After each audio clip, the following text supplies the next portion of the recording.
Assalamu alaikum, my dear listeners, and welcome to the Urban Sheikh podcast. I'm your host, the Urban Sheikh, and today I would like to talk to you about a very interesting and reflective topic which I feel is very important for all of us to be aware of.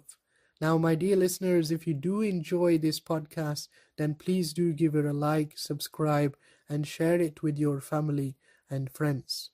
But let us begin. Bismillahir Rahmanir Rahim. In the name of Allah, the most compassionate, the most merciful. Now, my dear listeners, if there is one thing that we all must realize, it's that Allah works in the most amazing of ways. We see His miracles on a daily basis through His signs and His creations. Subhanallah. Now, the topic that I would like to discuss with you today is related to the graveyard. Now, when many of us think of the graveyard, we think of it as a resting place for the dead. But if we were to think about the graveyard on a deeper level, we come to realize that the graveyard is in fact a metaphorical and visual representation of something far greater. You see, when we walk through a graveyard, what do we usually see? We see rows of headstones, names engraved in stone, flowers that fade with time. But if we take a moment to pause and think, we realize that the graveyard is not just a resting place for the dead, but in fact it's a mirror for the living. The Qur'an reminds us that every soul shall taste death, and you will only be given your full compensation on the day of resurrection. So he who is drawn away from the fire and admitted to paradise has attained his true desire. Now, this verse in the Quran reminds us that death is not an end. In fact, it's a continuation of existence, a transfer into the next stage of reality. And the condition of the grave, both physically and spiritually, is deeply connected to the actions of the living members of one's family. Now, I want you to take a moment and think about what I'm about to tell you. You see, when a member of a family departs from this world and their body is entered into the grave, the earth that covers them is conditioned not only by the actions, the good deeds, and the charity of that individual that has departed from this world, but also by the actions of the living members of the family.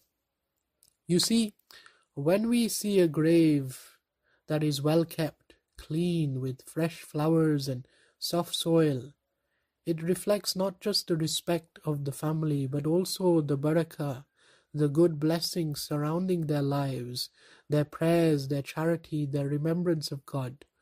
And all of these things reach the one that has passed. And such a person in the grave reaps the rewards of those things that are done on their behalf. The Prophet ﷺ said, when a man dies, his deeds come to an end except for three things: continuous charity, knowledge which is beneficial, or a righteous child who prays for him.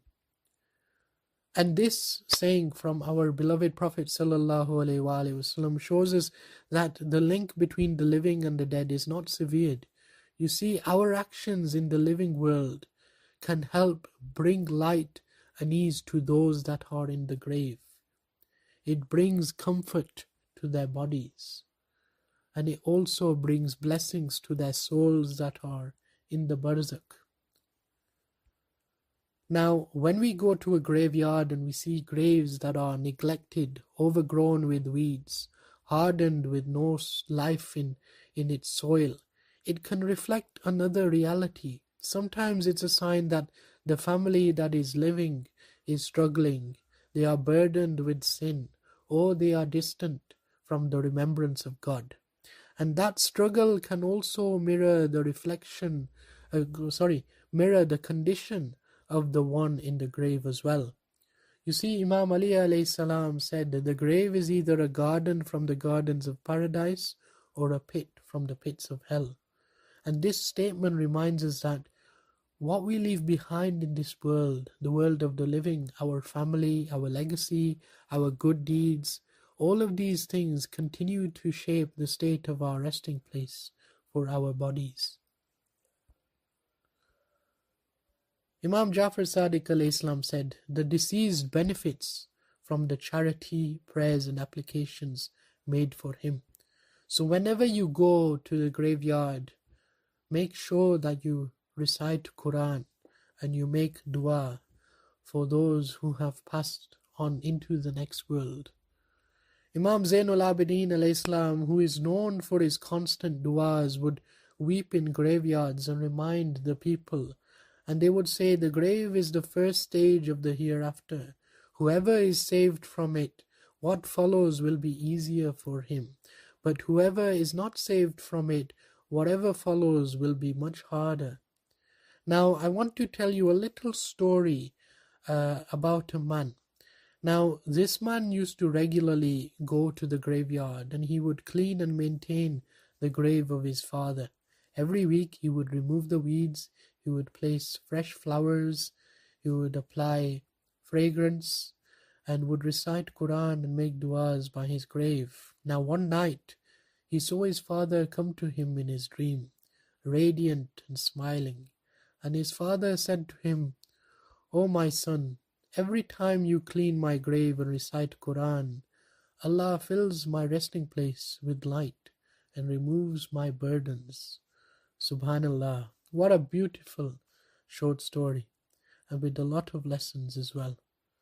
And on the other hand, many scholars narrate that when a family neglects their dead, when there is no prayer, there is no charity, there is no remembrance, the soul that has departed from this world feels the weight of abandonment.